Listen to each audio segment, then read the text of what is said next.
The sun hung high in the sky over the small African village, casting long shadows of the swaying palm trees onto the dusty ground below. In the palace, a place that should have felt warm with love, Queen Isoki sat alone, her heart heavy and her face etched with lines of discontent. Married to King Oba, one of many wives in his vast household, she had never known true affection. Her marriage, like so many others, was arranged to strengthen alliances, not to nurture love. The king's attention was divided among his many wives, leaving Isoke feeling more like a forgotten piece of the palace rather than its queen. Yet amid her sorrow she had one source of joy, her son, Prince Ekin. He was her only child, and over the years, she had poured all her unfulfilled love and devotion into him. Ekene was her pride, her reason for waking each day with a sense of purpose. As he grew, so did her fear of losing him. The thought of Ekene leaving her, being taken away by another woman, felt like a dagger in her chest. This fear had grown into an obsessive need to control every aspect of his life, ensuring that no one could ever come between them. But before we dive deeper into this tale, don't forget to hit the like button and subscribe to the channel. Make sure to turn on notifications so you won't miss the next exciting chapter. Her hold on him tightened with each passing year, her words carefully chosen to keep him close, to remind him that no one could love him like his mother. She saw every woman who showed interest in him as a threat, and she made no secret of her disdain. Her authority over him was unquestioned, but with Aken now reaching the age of 25, her possessiveness only intensified, and her fear of losing him began to cloud her judgment. It was a day of celebration in the village, the kind that brought everyone out into the open, their colorful clothes fluttering in the wind, their laughter mixing with the sound of drums echoing in the distance. Ekene, tall and proud, moved through the crowd with ease, his smile warm, his presence commanding attention. But his thoughts were elsewhere. He had seen Asha, her quiet grace, her eyes full of wisdom beyond her years. She was unlike anyone he had ever met. Asha was known in the village for her intelligence and kindness, a woman whose words carried weight even among the elders. Orphaned at a young age, she had built her own life with resilience and a sense of purpose that intrigued Ekene. He had heard of her before, but seeing her now, in the midst of the vibrant celebration, he felt an undeniable pull toward her. They met by chance, or so it seemed, beneath a large acacia tree at the edge of the village square. Asha's smile was soft, her voice steady as they spoke, and Ekene found himself captivated by her every word. They talked of the village, its people, and dreams that stretched beyond the horizon. Asha's thoughts were clear and sharp, her presence calming like a river's flow. He knew then, in that moment, that he had to have her by his side. Determined, Ekene decided that he would introduce Asha to his mother. He believed that her virtues would win over Queen Isoke's heart, that his mother would see what he saw, a woman of strength, grace, and integrity. But beneath his optimism, a quiet fear lingered. He knew his mother's ways, her fierce protectiveness, and he could not ignore the tension that tightened in his chest as he imagined the encounter. Still, his resolve was strong. He would face whatever came to make Asha his wife. The morning sun streamed through the windows of the palace, casting long shadows across the cool, polished floor. Ekene stood beside Asha, his heart thundering in his chest as they awaited Queen Isoke's arrival. He had spent the night preparing himself, rehearsing his words, hoping to find the perfect way to introduce Asha to his mother. Yet, as Isoke entered the room, her gaze piercing and unreadable, he felt a chill run down his spine. Asha, calm and composed, bowed respectfully, her eyes lowered in deference. But Queen Isoke barely glanced at her. She had heard rumors of this meeting, whispers in the palace about a woman who had captured her son's heart. Her face remained stern as Ekene spoke of Asha's virtues, her intelligence, her kindness, her respected place in the village. He pleaded with his mother to see what he saw, but Isoke's face remained cold. An orphan, she muttered, her voice laced with disdain. With no family, no heritage. Who is she? What do we know of her blood? Ekene's heart sank, but he pressed on, insisting that Asha's worth was beyond lineage, that her strength and character were evident to all who knew her. Isoke's expression darkened, her mouth a thin line of disapproval. No, she said firmly. This woman is not fit to be the wife of a prince. Her unknown origins bring shame. You must understand, my son, that this is for your own good. Her words were like knives, cutting through the air with their harsh finality. Ekini felt a wave of frustration and anger, but Asha gently touched his arm, signaling him to remain calm. She met Isoki's gaze directly, her eyes steady. "I may have no family," Asha began, her voice clear, "but I have made my own place in this village. I have earned the respect of its people. I ask only to be judged by my actions and my heart." Isoke's face remained impassive, but her eyes narrowed. "Actions? Heart?" she scoffed. "A woman with no roots cannot know the depth of family or loyalty. I have spoken. This discussion is over." Ekin's heart broke as he saw the pain flicker in Asha's eyes, but she held her composure. Queen Isoki left the room without another word, her decision made clear. Ekeni felt torn between the woman he loved and the mother who refused to see reason. The rejection was like a heavy stone weighing on his spirit. But he knew he could not give up so easily. Determined to marry Asha despite his mother's opposition, Ekene moved quickly. The village buzzed with the news of their upcoming union. He sought the support of the elders, appealing to their sense of justice and fairness, and many sided with him, recognizing Asha's worth and the sincerity of Ekene's love for her. The wedding was set, and preparations began in earnest. Flowers were gathered, colorful garments were woven, and the sweet scent of spices filled the air as villagers cooked for the grand feast. But in the palace, Queen Isoke watched with a simmering anger. She masked her emotions behind a facade of indifference, but inside she was plotting. She could not allow this marriage to take place. She felt her hold on Ekene slipping through her fingers, her influence over him threatened by this woman who had no place in their family. Feigning a change of heart, Isoke approached Ekene with a forced smile, pretending to give her blessing. "If this is what you truly wish, my son," she said, her voice dripping with false sweetness, "then I will not stand in your way." Ekene, relieved, embraced her, believing she had finally accepted his choice. But on the day of the wedding, when the sun hung low in the sky and the village was alive with joy, Isoke made her move.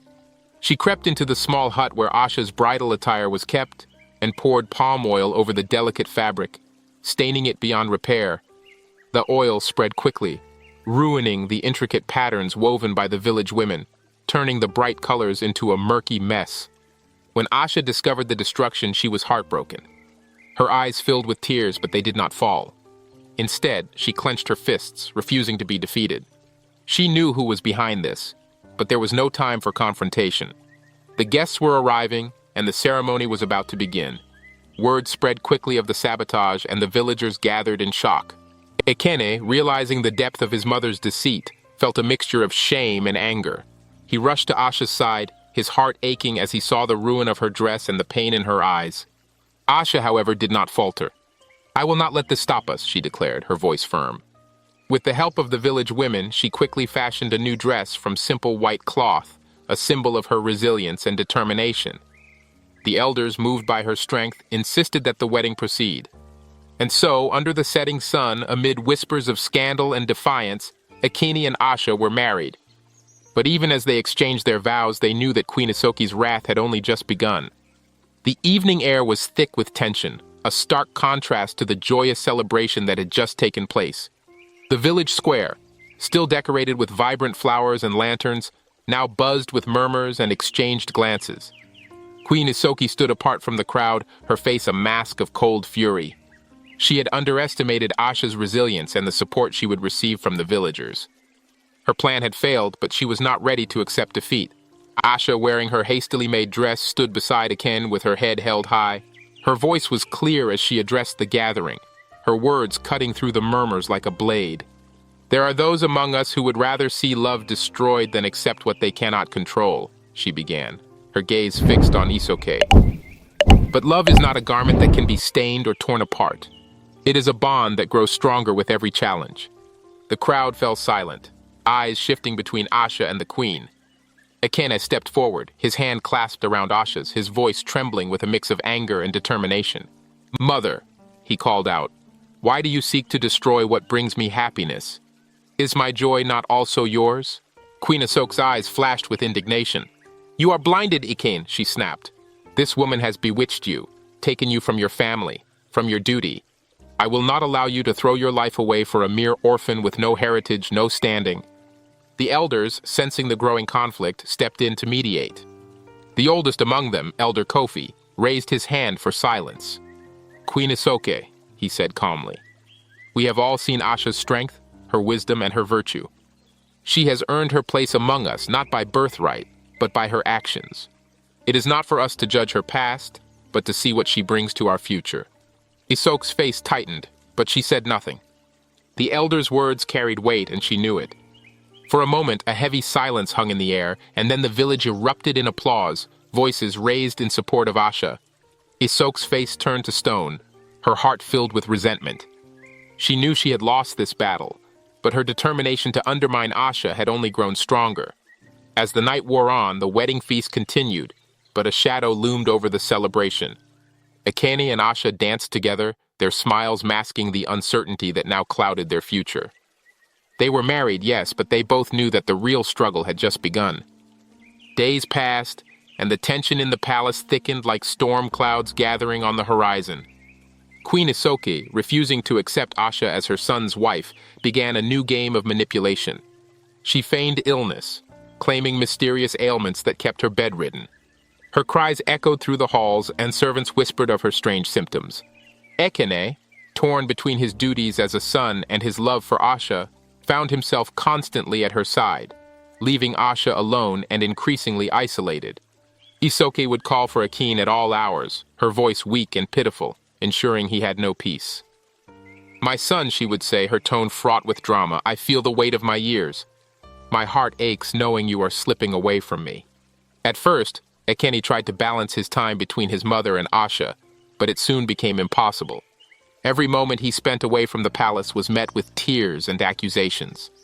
"Do you not love me, your own mother?" Isoke would lament, clutching her chest, her eyes filled with feigned despair. Asha watched in silence as Ekene was pulled back into his mother's web. She could see the guilt weighing on him, the conflict tearing him apart.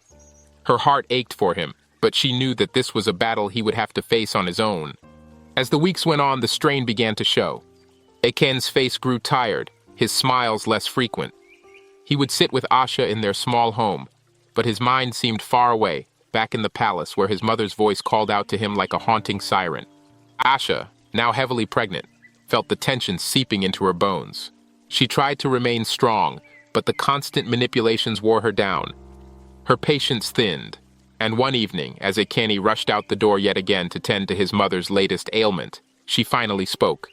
"Ekene," she said, her voice steady but firm, "you have to choose. I cannot live like this with you torn between two worlds. I need a husband, and our child needs a father who is present, not one who is forever at the beck and call of his mother's whims." Ekene paused, caught between his love for Asha and the ingrained duty to his mother. He knew she was right, but the choice seemed impossible. He stood in the doorway, torn, as the weight of his mother's influence pressed heavily on his shoulders. But Asha's eyes were resolute. "This is no longer just about us," she continued.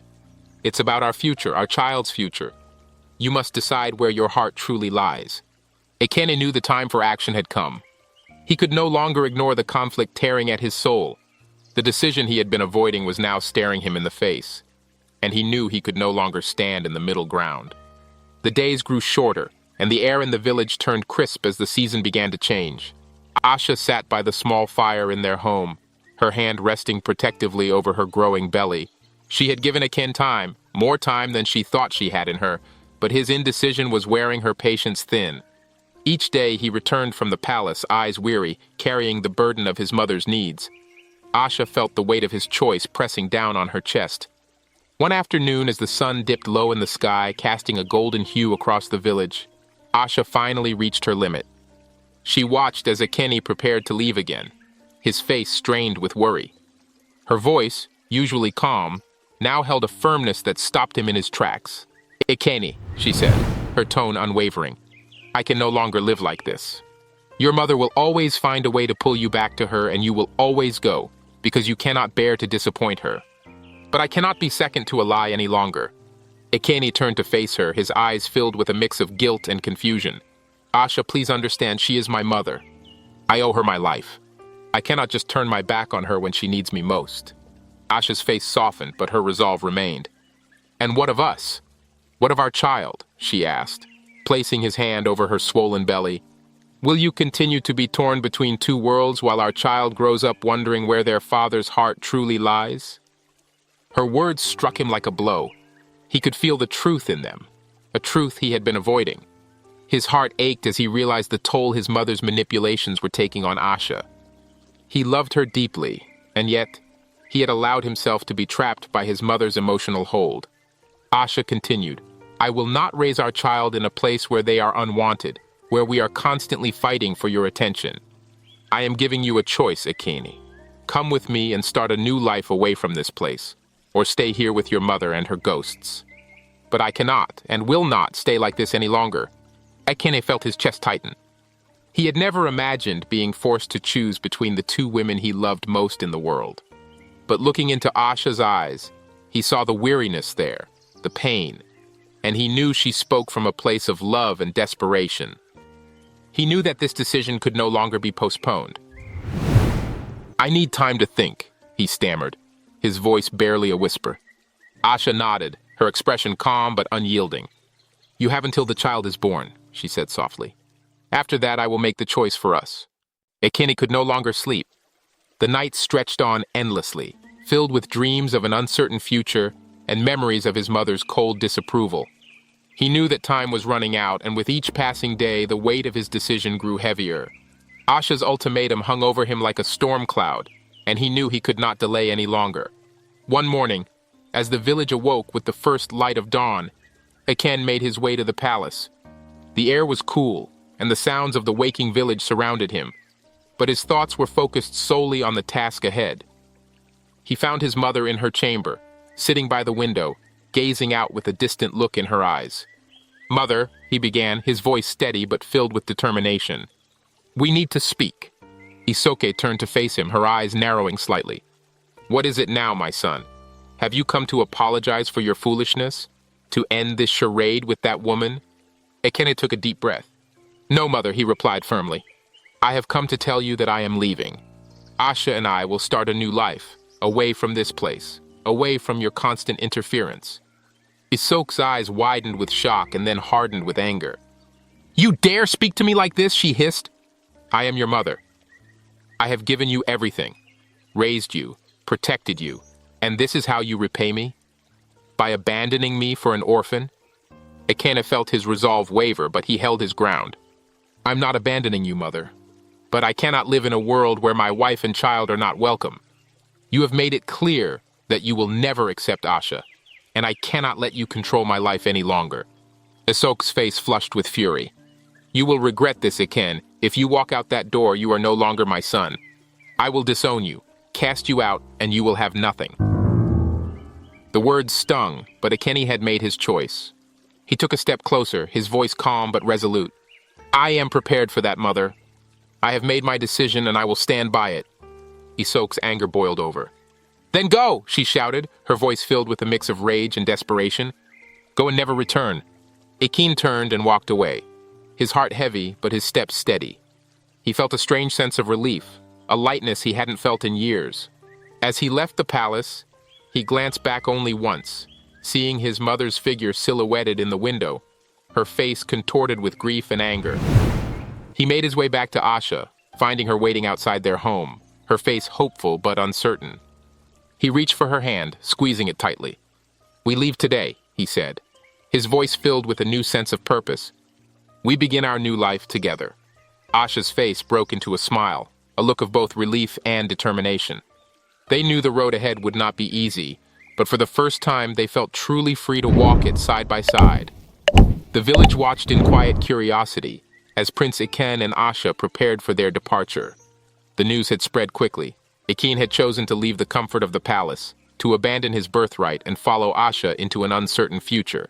Some whispered in disbelief, others in admiration of his courage, but all eyes were on the young couple as they loaded their few belongings onto a small wooden cart. Elder Kofi approached them, his face a mix of concern and respect. "You are brave, Ekene, to defy the queen's wishes and follow your heart," he said softly. "But know that the path ahead will be difficult. The world beyond this village is not always kind." Ekene nodded, a determined look in his eyes. "I understand, Elder Kofi, but my heart tells me this is the right choice. I will face whatever comes, as long as I have Asha by my side. Asha, standing beside him, placed a hand on her belly and smiled. We are ready for whatever the future holds, she added, her voice steady. A few of the village women approached, bringing food and simple gifts, their eyes warm with support. Take these, one of them said, offering a small woven basket of fruit. May they nourish you on your journey.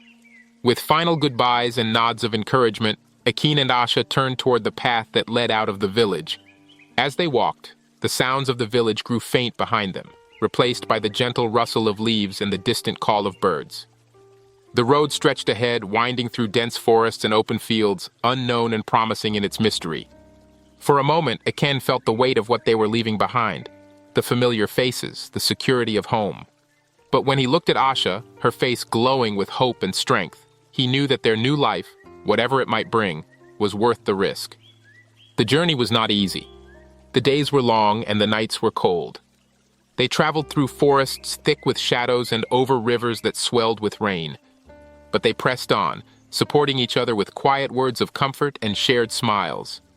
With each step, Akin felt a newfound freedom, a lightness that came from making his own choices and embracing his own path. One evening, as they sat beside a small fire under a canopy of stars, Asha turned to Ekene, her eyes shining in the firelight.